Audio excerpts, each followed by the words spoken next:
Welcome to Focus on Liberia. Today we'll be talking about Liberia's national symbols as we near our Independence Day on July 26th. Our guest tonight is Dr. Abdoulaye Dukule, and he will go over our national symbols with us and share what they mean and why we have them. So to tell you a little bit about Dr. Dukule, he currently works as the coordinator of the West Africa Center for Policy and Strategy. It is based in Maryland with offices in Dakar, Monrovia, and Abuja. He has also served as policy and communications consultant to former President Ellen Johnson Sirleaf. He represented her on the UN high-level panel on the post-2015 agenda and the Africa Union high-level committee that drafted the African Common Position on 2030. He served as Minister Counselor for Press and Culture at the Embassy of Liberia in DC and Chief of Mission at the Liberian Embassy in Abidjan. He was advisor to interim President Amos Sawyer as well. He started a magazine in Washington, D.C. on Africa that was bought by the Corporate Council on Africa. He taught at the University of Liberia and chaired the Department of French. He taught at St. Lawrence University in New York and Lincoln Academy in Missouri, where he coached boys and girls soccer teams. He played semi-pro soccer in New York, studied at the University of Sherbrooke, then the University of Binghamton, and finally the University of Illinois. He has produced documentary films and published political articles and fiction. So welcome, Dr. Dukule, and thanks for being here. Thank you. It's my pleasure, and happy 26th to you and to all your listeners. Thank you. So to jump right into the discussion today, when we talk about national symbols, what does that mean? Why do we have them? What is the purpose of a national symbol? First of all, let me say I was supposed to serve as sidekick to my friend and brother, Dr. Abdoulaye, but he hasn't been able to be here, so I'm moved to the first chair.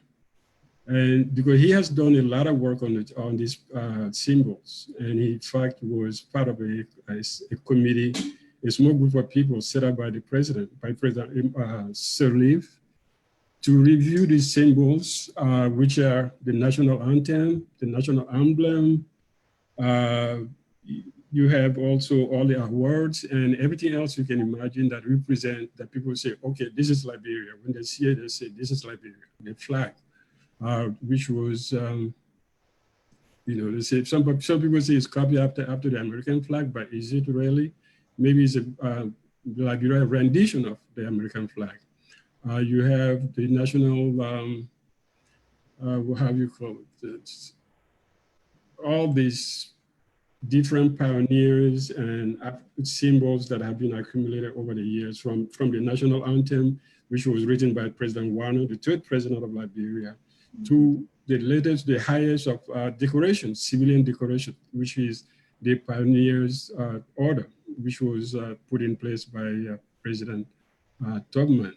But I think all of this, and some of them are, you say, if you're not in politics, you haven't lived in the political arena, you probably don't know many of these symbols, but everybody knows the flag. Everybody knows the seal. The biggest one that we all know is the love and liberty brought us here. Back when we were growing up and there was a coup, that was one of the first things that people attacked. They said, no, the love and liberty found us here. That was a moment of change. And then the discussion went on for a while, and then it dropped out of the political discussion. But now it was revived a few years ago by President Ellen Johnson Sirleaf, the committee worked, and they were supposed to get people's opinions, get the media involved, and then just ask people, do you think we should change these things or should we keep them? And I think that's where we are. Okay, so let's take a step back for a moment and talk about our symbols, what those symbols are. The first one you mentioned was the flag. The flag, absolutely, yeah. So please tell us about the flag, I guess where it came from, who designed it, what it means. Well, how you say, what's a flag? The flag was designed at the, right on the onset of the independence by a group of women. And is, as you see, has a very good semblance to American flag. It represents sort of the Lone Star, as we said, the Lone Star that broke away from the Confederation of the States and then moved to Africa. And that's the meaning of that flag. And it became operational reality back in the 1900, when the country became independent. And after that, of course, you have the seal. I have all this information here, but I don't know if I should go through them. But definitely, if you look at a flag, anybody who look at a Liberian flag, you look also at the American flag. There's no confusion. And does that heritage represent Liberia? Or is it representing more a different idea of Liberia? Mm-hmm. Are we losing something? I think my screen went blank. Oh, sorry. We're okay. Picture of the seal. So you're explaining what the seal means? Yeah, the seal. The Love and Liberty brought us about 1921. So this is something that came after the Republic was formed. Mm-hmm. So you could look at this and say, maybe people after setting up the Republic, becoming independent from the American colonization society, have decided to sit down and think and say, how do we define ourselves? What are our values? So the Love and Liberty sort of translated the idea behind Liberia. People who run away from slavery, people who run away from hard labor, who run away from lack of freedom, religious freedom, and went to set up a new country. So anybody who came from the US or America to come settle in Liberia could say the same thing. And now the question, you want to ask the question, does the average Liberian feel comfortable with that theme? Does the Liberian who has never been to Monrovia, who has never seen a classroom, understand what the meaning is? What does it mean to say the Love and Liberty brought us here? So do we keep it? Do you change it? And that was a project that Dr. Dunn was working on with Dr. Amos Sawyer and then people like Emmanuel Bouye and all of that. They never got to do the work because of the Ebola outbreak. And then after Ebola, we went to electoral process. And symbols are important thing because they determine what you think as yourself as member of a nation, as a member of a group. If you have a flag, you have to know what that flag represents. We all remember a year ago with the NFL, President Trump raised this issue about the flag. Either people liked it or condemned it. They still say, well, there's a point. Do you respect, how well do you respect a flag? Do you go to a village somewhere in Liberia where nobody has been before, let's say a small village, and you go put a stake with a Liberian flag, and you put a stake with the American flag next to each other? How would they know the difference? But you do the same thing in America, people will know the difference. Say, well, that one flag is not our flag. Mm-hmm. But what do Liberians respond to when it comes to symbols? I'll give you an example of a symbol that happened in reality. About 3 years ago, there was a strike at a plantation in Maryland, Liberia. And I went there and I asked the plantation man, I said, what happened? They said, well, we had an issue with towners, some people in the town, and they came and put a devil in the middle of the road at the entrance of the plantation. Nobody went to work. Everybody stopped working. Will it have the same effect if you had put a flag of Liberia right in the middle of that road and say, okay, nobody passing it because we put a flag of Liberia? So that's the thing that symbols do to you. Symbols mean your identity, your cultural identity, what you represent, what represents you. When you hear the national anthem, you hear the national anthem Liberia, you stand up. Either you stand up or you don't stand up, but you feel it in your heart. It takes you back to where you were in that first grade, or that first time you heard that song, the first time you sang it. When you see the seal, anywhere you are in the world, you see the seal of Liberia, you see identity. But now the question is, it's probably academic in a sense. Are these values still our values? Do they represent Liberia? Last week, when I decided, Janice and I talked about this show, and I decided to come on, accept the invitation, I went online on Facebook. If I had said I want to conduct a survey, I don't think I would have gotten a response. But I threw up two questions. One was Liberia independent in 1847, or did it become independent in 1980 after the coup? There were responses from both sides. People say, no, 1980 was the real beginning of our independence as a nation. And so people say, no, you got to go back. You can't throw away the baby with the bathwater. It's not because you don't like what happened before 1980 that you could say nothing happened. But who did we get independent from? Those are issues that people talked about. But if you look at it, the response to it, it was on both sides. And there was a small minority of people who said, well, you know, maybe we need to review them.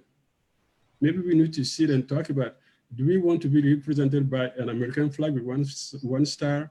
Do we want to keep this motto, the love of liberty brought us here, that brought so much anger? But then again, you said, do we want to confuse the message and the messenger? Mm-hmm. What are we after? We adapted the Quran. We adapted the Bible. Those are not books that were written by Africans. So we accepted the message of Muhammad and the message of God, Christ. So, but that did not make us Arab or Israelis. So can we take something from America and say, this is our value, this is how we turn this thing around? Mm. This flag came from a country that imposed slavery upon us, but we took one star with us to Africa to brighten that part of the continent. Is that a reality that's sitting with everybody? So it's a discussion that people have to have at very deep level, and I think that is timely. So other than the flag and the seal, what other symbols, national symbols are there? Do we have a national bird or? The pepper bird and other birds, yeah, there are a lot of, beside the seal, you have other seals like, the National Orders of Liberia. Okay. The first one being the most powerful one, the Liberian Humane Order of African Redemption. And so what is that exactly? Well, it was set up by, in 1879 by President Gardner, and it meant for people who brought civilization to a dark side of Africa. Mm. Basically, that was to honor the pioneers, people who brought light. So that is still our highest distinction. So do you want to change that, or do you want to say, if you do extraordinary things for the nation, if you do big things for Liberia and Liberians, the highest honor we can give you is one that was given to people who came in to civilize you. Does that mean you recognize the civilization as supra? Mm-hmm. So that was way back then. Can you imagine 1879? But it's still there. It's still the same one that we gave to people when they visit Liberia. It's still the same one that George Weah gave to his coach when he tried to honor them last year. Mm-hmm. So that's the biggest one, the big one. And then you have the Order of the Stars of Africa, which was established in 1820 by C.D.B. King. And that's for public service in general. When you run the public service, either as a teacher, as a doctor, or as a politician, et cetera, they give you that one. And so who has the authority to give that honor? Oh, these are all given by the president. The president, okay. Because they're all civilians. Same way in the US, you have the president giving the Medal of Honor, the Medal of Congress, and all of that. And also you have the most venerable order of kinghood of the pioneers of the Republic of Liberia established by Tubman in 1955. So he added his own. Later on, I think President Doe added something, but I'm not sure it was retained. So I don't see it here on the list. And then also on the military, you have one symbol that's given the military, Distinguished Service Order in the military. So these are also the symbols. So you can see all these symbols are attached to a certain period of Liberia. So the debate is about, do we keep them? Do we transform them? How do we get to the point of transformation? Or how do we know that people want these things? One of the problems we had, I think we never had these national-based consultations that, been needed. We always had meetings because of the war. There was a conference in Banjul. It was called Liberian Conference, but it was political parties. Then there was another one in Monrovia. It was NPFL and IGNU and so on and so on. But we never had, since 1980, that chance to have a real national dialogue beyond who's going to be president and who's going to be senator. Sit and talk about deep things that you sit down and scratch yourself and say, why are we doing this? Why do Liberians want to be close to America? We want to be African. As Dr. Don wrote, we have to distinguish some point between the Americanness that Liberians like and the Africanness that they are in reality. Which one are you? When you talk about, for the last 10, 15 years, 20 years, people have been talking about, change the dollar, print your own money, start being attached to the US dollar. But we can't do it. It's not for economic reasons. It's because we have something here in our mind that makes us think that, hey, you want to cut that umbilical link from America? It's after all the biggest elephant in the world.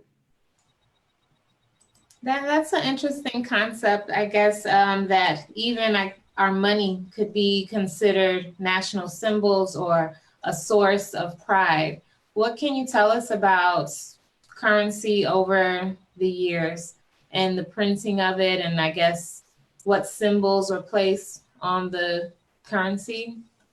Well, I think there are symbols that make a nation. One of them is how you control your economy, how you know how much money circulates in your country. If you don't know that, you cannot control your economy. You can put all the theories on the book, you can bring all the theoreticians that you want to, but you will not control your economy. If you cannot control your economy, you don't control your nation. That's the whole point, because it's all about the economy. If you don't print your own money and somebody prints money and brings it to you, we don't know how many US dollars are in circulation in Liberia. We don't even know how many Liberian dollars are in circulation. That's because we are pegged to the US. We have this tendency to, Liberian dollar is not really money, but it's kind of money. The real money is a US dollar. If you give somebody $5 US in Liberia, they're happy. But you give them 500 Liberian dollars, say, you gave me some Liberian dollar. So it's stuck in our mind, but how do you break away from that? You need your army, the army with a flag and all of that. That defines your nation. That's a symbol of your military. The military is your same symbol of power. You have your money, the things that to represent things, the values that you want to see as representative of what you are. You want your flag. You want your seal. The whole issue is, how do you get Liberians now with a level of cultural alienation that we have on one hand? A lot of people wanting to be American, another group wants to be Liberian, but that's a small minority that want to be in the middle somewhere. How do you transcend all of these differences? How do you get people to just understand it, that, okay, the flag is not just a piece of tissue or, a piece of cloth that you hang around. It means something. And it means for us this. Our children have learned less than us about these things. And I'm, worried that probably your children, the next generation children, will probably say, where we get our flag from. What is it? How is it different? Why is it different? But it is different. And do you have a Liberia that has a soul of its own? Or is it this Liberia that is hanging somewhere between the US shores and Liberia, somewhere on the coast of West Africa? I think that's a question that we need to answer. So the national symbols, is this something that is constitutional, that's stated in the Constitution or stated anywhere in law? No, I don't think so.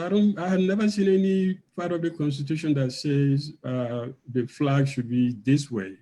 We took them for granted. People who review the Constitution, I'm not sure, put it, sat down and said, do we want to change this?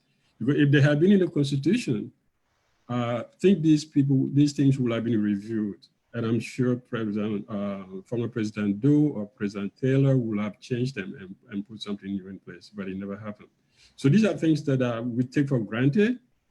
And because we take them for granted, they're very powerful. Symbols are very powerful because you take them for granted, you rely on them for your safety. Americans, we know the famous phrase, don't touch me, I'm an American. Because once you use those words, it's supposed to put you away from everything else. But, the same thing goes with the symbols. Okay. And so since the national symbols are not constitutional or set by any law, what would be necessary to get the symbols changed? I think the commission that the president had set, President Sirleaf had set a few years back, could be revived, maybe not with the same members or not with the same mandate, but to review this process. First, you have to inform the people, educate people and say, you know what, this is a flag.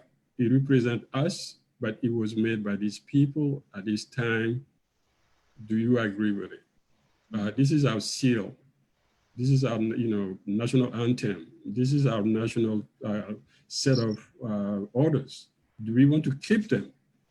So you have first information section. You inform people, educate them, let them know, and then you probably call a conference of people from, like this commission had people from every county in Liberia. Every county was represented on the project. And after that, you decide what do you want to change? How do you want to change it? I think the document they say sometimes it's not about rejecting what was there, but bringing everybody to accept it, to say, okay, we all accept this is what we are.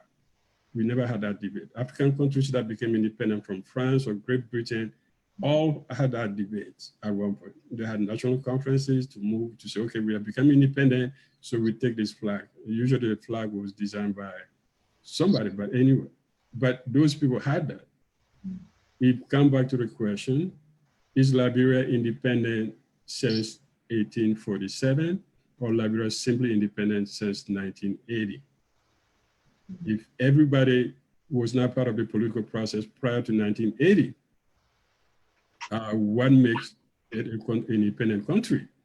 But a dictatorship doesn't mean a country does not exist. The fact that governance was not well practiced, that it was bad governance, it was ethnicized, it was based on one class rule and all of that, does not remove the fact that it was a nation, that it was a nation in building, that it was a nation that was created and that evolved through many revolutions. We are in the middle of a revolution. I think we are still in the middle of a revolution. This current crisis we have, there's a crisis in the matter of necessity. The current economic crisis we have in Liberia will force the government to make a decision on one of the symbols, which is the validity of the Liberian dollar. How they will do that, because you cannot continue with this kind of rates and think that people will survive and then the government will even be able to live on its own for the next 2 years. So they have to find a good solution. And that solution will be, okay, do we take these things seriously? If you're a government, you don't have an army, you don't have a radio station, you don't have a TV station, you don't have a flag of your own, you don't have money of your own, you're not a government. You're hanging there by somebody's pleasure. So interesting you brought up the other African countries that were colonized by, France or Great Britain. So before they gained their independence, did they take on the flag of their colonizer, or did they have their own flag? No, they had the French flag or the British flag was the only, the Union Jack or the French Liberté, Égalité, Fraternité were the only flag they used. Portugal was the same thing. You used the master's flag. In our case now, did we have masters prior to 1980? Are we going to keep the symbols that was brought by those masters? Were they masters? Or rather than people who just came in to settle down and create a new country by integrating into the population? No matter how bad or well that integration went, it has happened. It has happened. So are we at a point now where we can say that we have internalized those values, that we have internalized, we have become part of that process, that thinking process? Liberians say, I'm going abroad, they're going to America. When they're going someplace, I'm going to Nigeria or Ghana. But when they say, I'm going abroad, they're going to the US. So how far attached are we to the US that we can break back? Or do we need to break? Is there anything to break at all? Interesting. So I'm going to take some comments and questions from Facebook right now. Elusamba says, Liberians must identify with who they are. Liberians are Africans, so I completely agree with the speaker. Ben Ma says, 1847, as a nation state, our history speaks for itself. There are good and bad experiences, yet every nation in the world has these experiences. Our symbols reflect our collective past, good or bad. The national state of mind sets our collective shared values. And Alu Samba again says, every symbol in Liberia needs to be changed to reflect the fabric of Africanism. So with that, I'll ask you, Dr. Dukule, what is your personal opinion about our symbols? Do you feel they should be changed? Is that something you're willing to share? Okay, as an artist, as a writer, I like the Love and Liberty Brothers here. I don't think you can find any better phrase than that. The national anthem is very poetic. As far as the symbols, changing them or not changing them, I have no problem with the American flag with a single star. That's where Liberia came from. Either we like it or not, as one of the comments you read said, Liberia was founded by American slaves. So that's a reality that will never change. So do you want to keep that? How strong is that heritage? And I think it's so strong that maybe it will take a long time. Maybe I would say with the influx of Liberians into the US because of the war in the last 2 decades or so, that bond is going to go stronger. So our link to America is real. Either we say it was bad, they don't care about us, they don't give us anything, but that is our problem. Maybe we have not been able to leverage our friendship with the US, but definitely we have a link with the US. We have a link with the United States, and that link, the first part of it is the creation of Liberia itself. So I think some of the symbols can be reviewed. I don't think you want to honor a Bassa chief with the Order of Pioneers. Maybe you need to find something that appeals to him, that makes sense to him. Because if you give him a medal that you spend $15,000, $20,000 to print, he may go melt it and sell it and buy some couscous or some dongo. But if you give him something that means something to him, that the whole Bassa community will see and say, yes, this is our leader. This is the man that the Republic has recognized as a national leader. That will make sense to that person. So there are some things that need to change. I think there's something that need to change. And I think there are other things that we can keep. I'll keep the Love and Liberty Brothers here.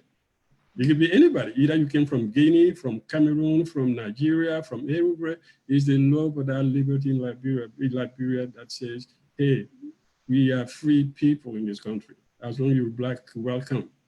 So that may be interpreted in many ways by many people. Many people may say, yeah, your great-grandfathers were not here, but it doesn't make any difference. There was nobody in Monrovia 200 years ago. It was a big swamp.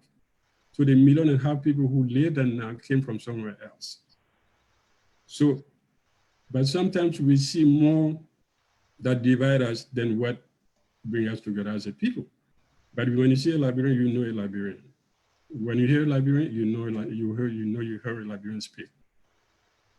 And we have another comment from Samuel Govo. He says, why the plan to write the comprehensive and inclusive history of Liberia was canceled, even though Ellen Johnson Sirleaf had welcomed the idea earlier, but failed to meet the government of Liberia's side of the obligation with respect to financial support. Are there needs to have a new national flag and symbols to foster national unification?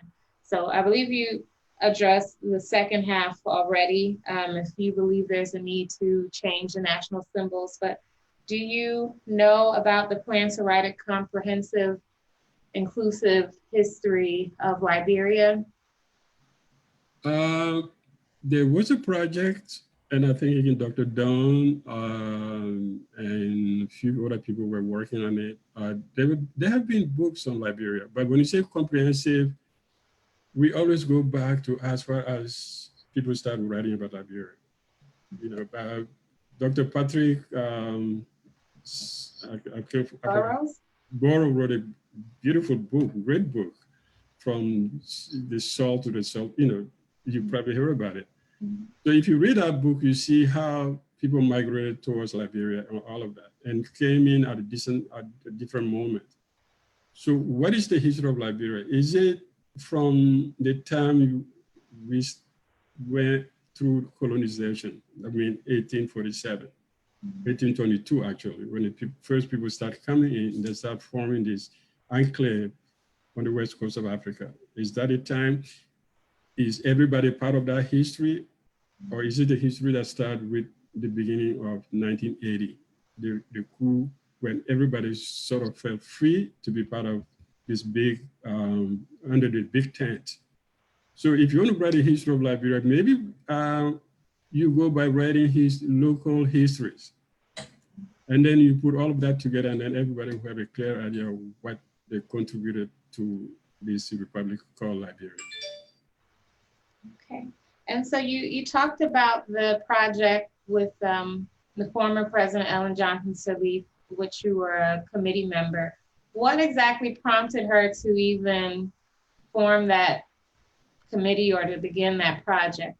No, I was not a member of the committee. Dr. Dunn was member. Oh, okay, sorry. Yeah, Dr. Dunn and Dr. Sawyer and other people were. What prompted her? I think that was part of the national conference she was planning to have. I would say again, if Ebola had not happened. You know, there was a constitutional review committee, and there was also this committee that was working on this thing. So the idea was, at the end of it, sometime between 2014 and 2017, there will have been a national conference to discuss all of these issues. The Symbols Project was different than the national conference. Okay. The Symbol Project was going to do his own work and bring results to the president, and the president will have called a consultative meeting of leaders from different cultural background and et cetera, and make a decision. So she did it because it was an issue that was already back in the 1980s when the coup happened. That was one of the slogans of people, you know, the love of liberty met us here. So you can come and tell me the love of liberty brought me here. So back in the 80s, late 70s, those were the issues that people were talking about. So when she came to power, as you know, she had a lot of friends in the progressive, people who raised those issues, Dr. Sawyer, Dr. Tipote, Drew Mason, Emmanuel Bouye, all of those were also thinking these issues, saying that we need to rethink our national symbols. So that was the reason why she did it. But then again, I would say the Ebola didn't, you know, give us time to do it. The national conference that will have looked at the constitutional amendments and also this project of the national symbols. That people may think is a very mundane thing, but it's not. I don't think it's mundane. People need to think about it just to reinforce it, just to say, love your flag more because it represents you, it represents Liberia, it represents the tens of generations of people who suffered to get us to this place as a country. Love you, and you know, how you say, the seal, the love and liberty brought you here, wherever you came from. If you came from someplace else 200 years ago and settled in Liberia, that's the love and liberty brought you there. The love of freedom, of some kind of freedom brought you there. So you have to love those things. So you have to be proud of it. But you have to be proud of something, you have to know what it represents, what it does, what it stands for. And I think that's a big challenge we have now, to teach kids who are growing up and to teach the general public what these symbols stand for, what they mean, and how we can transform them to be really reflective of our values. When you consulted with this team or worked with this team, were you made aware of whether or not these symbols and their meanings are taught in schools in Liberia? People see them. A few years back, everybody was talking about the fact that now they start teaching civics, where you learn all these things. People go to class and then they jump into what is supposed to be, makes sense. And now I don't think they spend much time teaching it. There's a new curriculum review, has been reviewed 2 years ago, and it's been in place for many, many years. It's been transforming, and some people do it, some schools do, mostly private schools, but the government schools have tended to move away from it. And I think we need to bring back the civics educations and ROTC and all of it. Interesting you should say that. Our host, dr.nya, who started Focus on Liberia, he, together with, I guess, some other people, wrote a civics book for Liberia. So if you guys are interested, it's sold on Amazon. You can look for author dr.nya and support his efforts. Share it with your family and your children so that way they can know a little bit of your Liberian history. Okay, and so Dr. Dukule, you mentioned that the project was halted due to Ebola. So once Ebola, I'll say, left the country or the epidemic died down, the committee didn't reconvene or? No, Ebola went on till May 2015.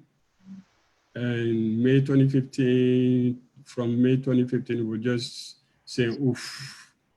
And by the time we say oof, we were into electoral process. We're into 2017. In fact, the electoral process started back in 2014.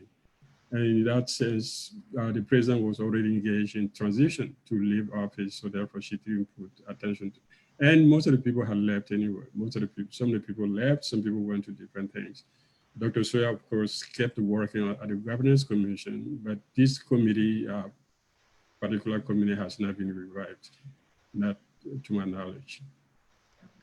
And do you know if the current government at all is involved in any projects regarding the national symbols? I don't think, I don't know if they are. I know Mr. Emmanuel Bouye, who was part of the committee, is now advising the government, and I hope he will probably raise the issue. With all the problems we have now, or people think we have, maybe it may be seen as a mundane thing to do. So, why you want to ask a question about the flag? Is that going to put rice on, is that the flag you're going to eat? Or stuff like that. But definitely there's a space to discuss it, at least at the intellectual level, people who make those kind of decisions. We don't expect the farmers and other people to spend the whole day sitting under the tree talking about what the flag should look like. In the first place, to them, it would not make sense anyway. But their own symbols will make sense. Can we have a symbol representing a devil or something? one of the birds, paper bird, or whatever it is, to represent Liberia? No. Well, yes. So I'm approaching it as a journalist communication person, not so much as an advocate for either side. Okay. Well, I'll take a couple more comments from Facebook here. Samuel Gobo says, as an advisor to Ellen Johnson Sirleaf up to 2013, what was your advice to her regarding the new Inclusive History of Liberia project? Or were you aware of that project? Were you able to advise her on the writing of history? People don't advise president. President give you suggestion and then you give your opinion. I knew about the project. I knew a lot of my friends were involved in it. And so I knew about it. Definitely, I would have pushed for it. Actually, I did push for it. But, what you discuss with the president, what you don't, that's usually not. Definitely, yes, I'll go for it. If we were to do it today, I'll definitely be ready to support it. And we have some question about the seal. Mm-hmm. It says, what do you think about the seal of Liberia? Why were the indigenous not represented? So I'm not sure if we went through every detail of the seal already. So if you could just break down all the pieces of the seal, that would be helpful. The seal, do you have it now, right? I think. Yes, I can pull the seal back up. Yeah, okay, you can pull it up. Yeah.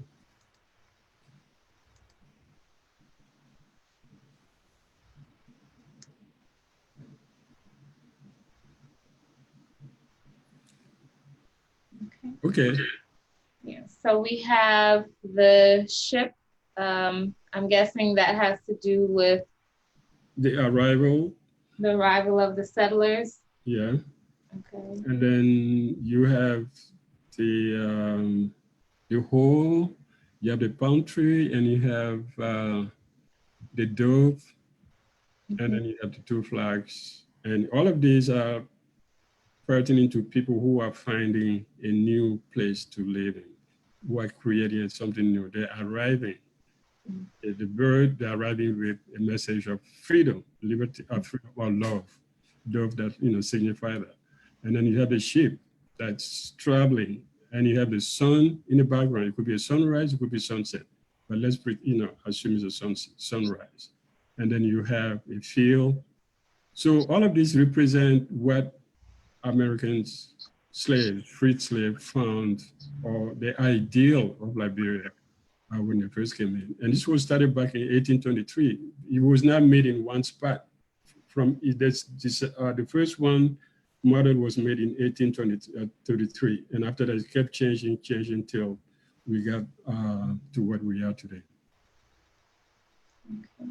So then would you agree with our audience member, Christopher, that the indigenous peoples were not represented in the seal? Well, that the modern Republic of Liberia did not include indigenous people. As you know, they were not allowed to vote. They didn't have property titles. I think Dr. Soya won on that issue of you don't have to have a property to have the right to vote. A small group of people had deeds, and if you didn't have a deed, you couldn't vote, and et cetera, et cetera. So therefore, they were not part of the process. This is where the discussion becomes interesting. We say the seal, we have the seal, it represents Liberia, but it does not represent the natives, the indigenous people. But the indigenous people were not brought in, they were there. So how do you create a new seal that will both make sense to those who arrived and made sacrifices, died for Liberia, died to create that country, and those who were there who also, carried the brunt of the whole project, created a nation. People died. People, were forced to create those roads. Those few roads that we have and we complain about. People were forced to work on those roads, night and days. People were carrying engineers over their back to cross rivers to do this work.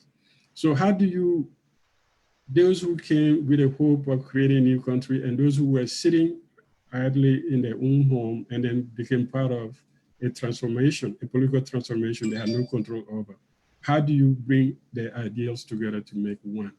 How can you rewrite the seal? In rewriting the seal, do you say, oh, definitely we have to change this. It doesn't represent nobody, but it represents Liberia, it represents hope. Is that message of hope gone? Is it valid? How do we relate to it now in 2019? And that's the whole question. It's not about, oh, it doesn't represent, as I started saying, we adapted the Bible and the Quran. We didn't write those things. We probably would never get along with the Arabs. We would probably never get along with the Jews. But we accepted the message that came from them, the message of hope, salvation, our humanity, and the same thing that the seal brought, that that image of Liberia, that people who go to Liberia are going there because they're looking for a land of freedom. And that is a message that is not there. But do we want to change that? We have a comment from our host who's away right now, Dennis Jha. He says, those charged with the responsibility to review the symbols were not part of the Elections Commission or contesting for elected positions. How did the elections cause them to stop? How the election, please? How did the elections cause them to stop since they were not participating in the elections? Oh, no, they were part of a project, a big project that President Saleh had. One was a national conference, which will have discussed the issue of the constitutional amendments. And this was just starting, actually, when Ebola hit. So, and one thing you want to avoid in a government is to pass on your burden to the next government, although it happened more often than not, to pass on your burden, set up a commission to study something and then you leave. But if it was something that was done by the Minister of Foreign Affairs, maybe that was probably the problem with this kind of commission, hybrid commissions. You set them up. Once the president's of the scene, the commission died. But if you put them in a ministry or you put them in an institution that is recognized, let's say legislative affairs, start doing something like that. So no matter who becomes president, who becomes leader of a country, the process continues. So when you're setting up a commission like that, you have to think about what will happen if I'm not here tomorrow, and not just to calculate for that frame time. I think that probably was, a short sadness on her part, but that's, you can, at least there was a willingness to discuss the process, and there were 15 members from every county, plus the 5-6 members of the implementation team and the advisory board. I mean, the people are still there, and those people still care about those things. I'm sure they can find a way to start communicating and discussing it. Okay. We have another comment here from M. Cox Mitchell. Says, early inhabitants were still selling Africans from the coast when the repatriates arrived. See why citizenry wasn't imposed? Citizenry was not imposed? Mm-hmm. Is he asking why it was not imposed, or is he asking was it imposed? I'm not sure. Okay. So early inhabitants were still selling Africans from the coast when the repatriates arrived. See why citizenry wasn't imposed? So I'm guessing what they're communicating is that because the indigenous people were still selling Africans at that time, is why they were not considered citizens, I guess, in this country that was supposed to be, the place of freedom. Yeah, that could make sense if they had just created an enclave and closed that enclave and then say, okay, this is our place. Anybody who comes, if you support you about slavery, you will not be part of our republic. But you come up and then you take whole country of small tribes. And that's probably one of the problems that we have a confederation of ethnic groups rather than a national, how you say, melting pot. If you ask Liberians today, who's your national hero? You will not get one. Depending who speaks to you, everybody will say somebody like, but you don't have an Abraham Lincoln, you don't have a John Kennedy, you don't have a Martin Luther King in our culture. Why? After 200 years, because we are fragmented. This is a cultural fragmentation that's very, very visible. On the surface, yes, Liberia is there, but the clan comes first. The Poro society and the Sunday allegiance come second. The church, the Masonic temple. Before you reach to the level of the republic, you had cut off so much, you had shred so much of yourself that there's not much left for national identity. I don't think the people could have put those the indigenous in there. They could have done it, but how do you do that? How do you come and say, I'm going to take your land, I'll marry your children, I'll marry you children and have children, but you cannot be part of us because we are the civilization. I think the idea of coming with civilization, that they were coming not to integrate African societies, but to civilize, is that concept that made a difference. So to them, first you had to go to church. To be a citizen of Liberia, you had to go to church. You had to be a noble person knowing somebody knows you in a community. And then you also have to know how to read and write. So there is an alienation process going on. And that alienation process led us to where we are today. But how does that make sense to everybody? How do you disalienate people without breaking them down?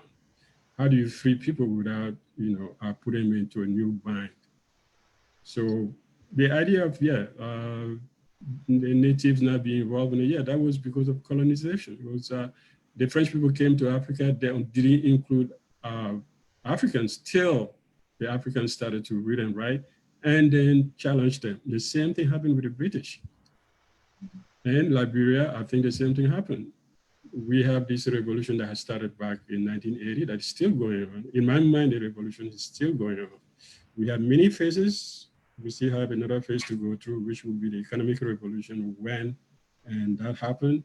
Maybe along that, but you cannot have economic revolution if you don't have that intellectual, mental freedom of certainty about your own identity. We have no certainty about our own identity.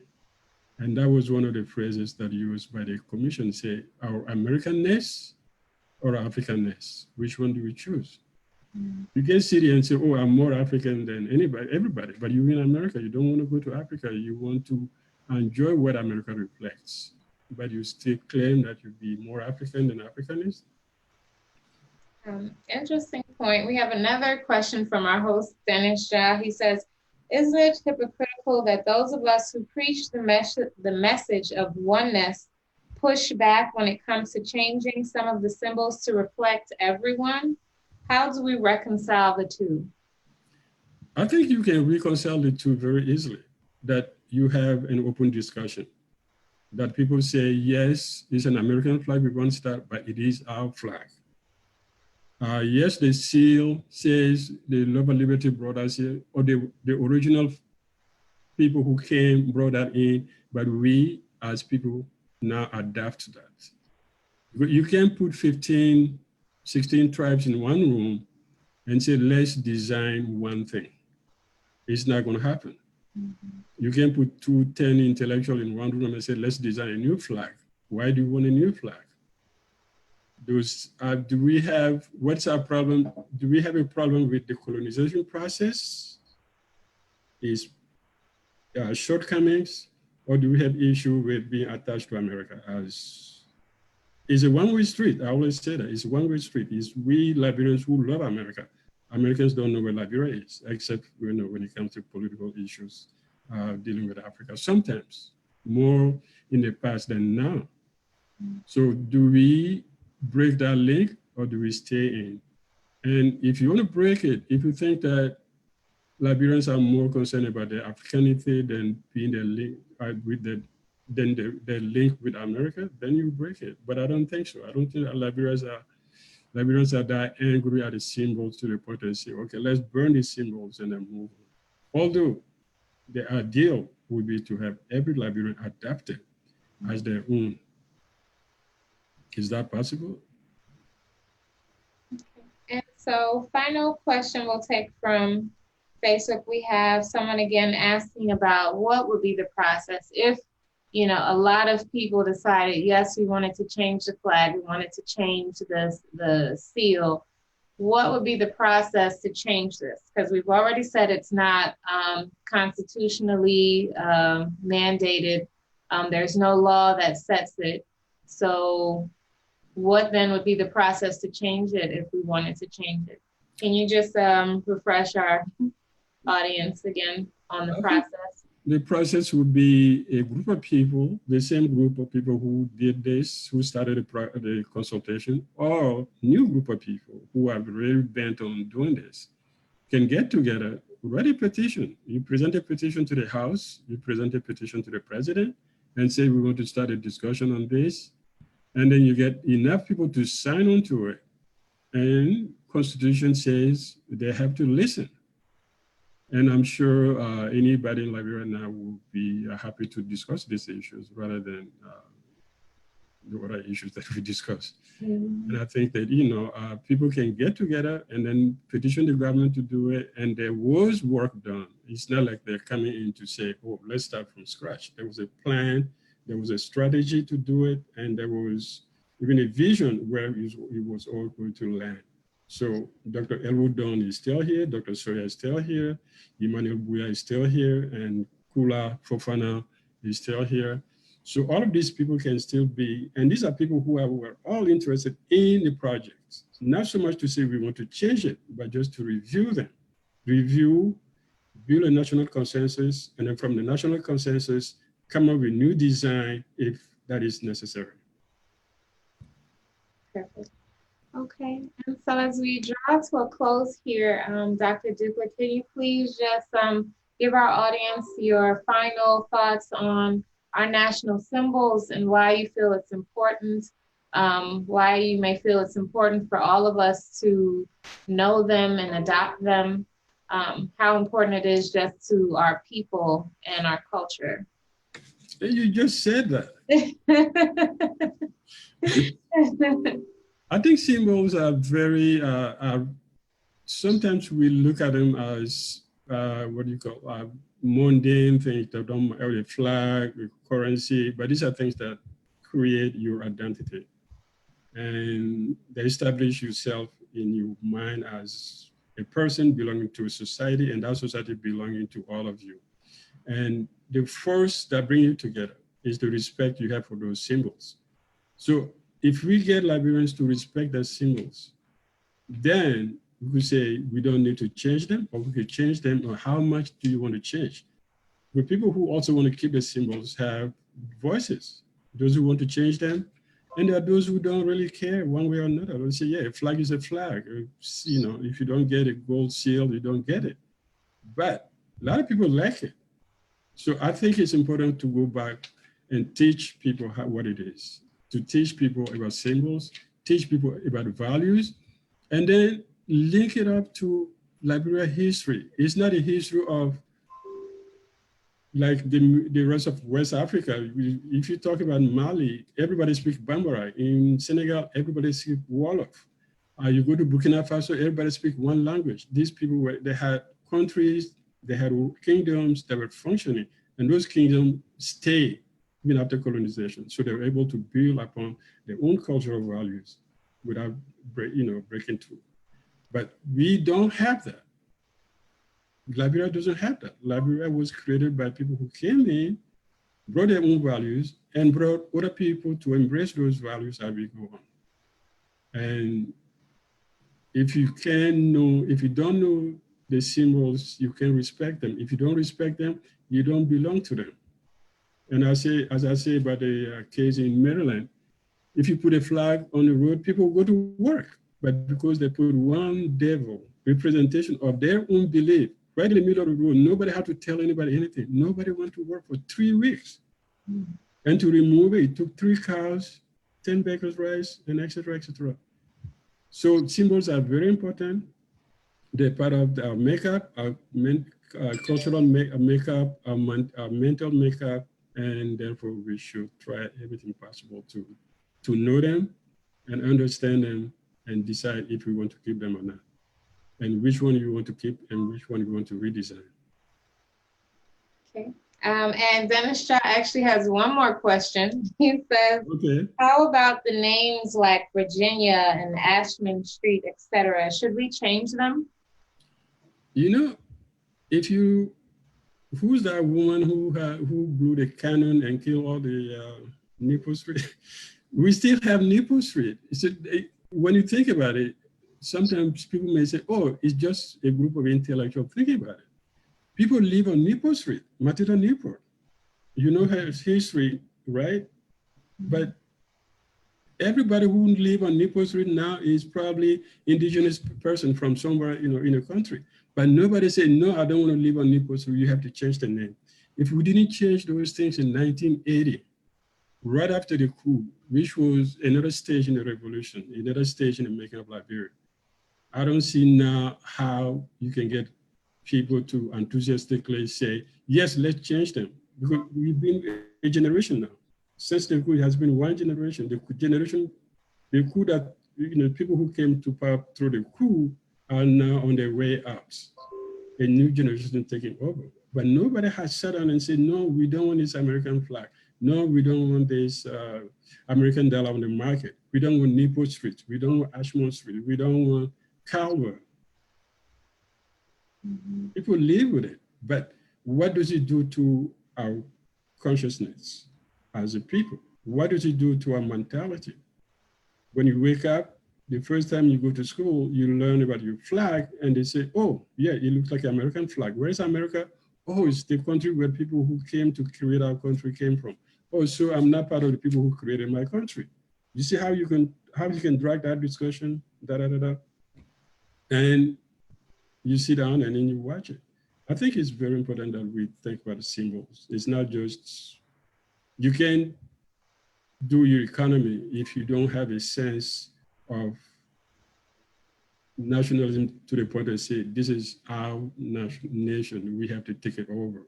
But you can't take over a country without taking over its economy, language, the flag, the army. These are all symbols that are needed to strengthen a nationhood. Thank you, Dr. Dukule, and thanks for joining us today to share your wealth of knowledge with our audience. We appreciate it. Thank you very much for having me, and happy 26th to you and everybody else. And Dennis, thank you. Thank you, same to you. So on behalf of the host of this show, Dennis Shaw, and our public relations manager, Stephanie Setro, we want to say thank you all for joining us, and please come back again next week, Sunday at 6 p.m. Eastern. We're making July Liberian Heritage Month. So today we talked about national symbols. Next Sunday, we will have some Liberian authors and poets come and tell us about their works of art. That's a part of our culture. So yeah, please join us again next Sunday at 6 p.m. Eastern. Okay, thanks everyone. Bye, thank you.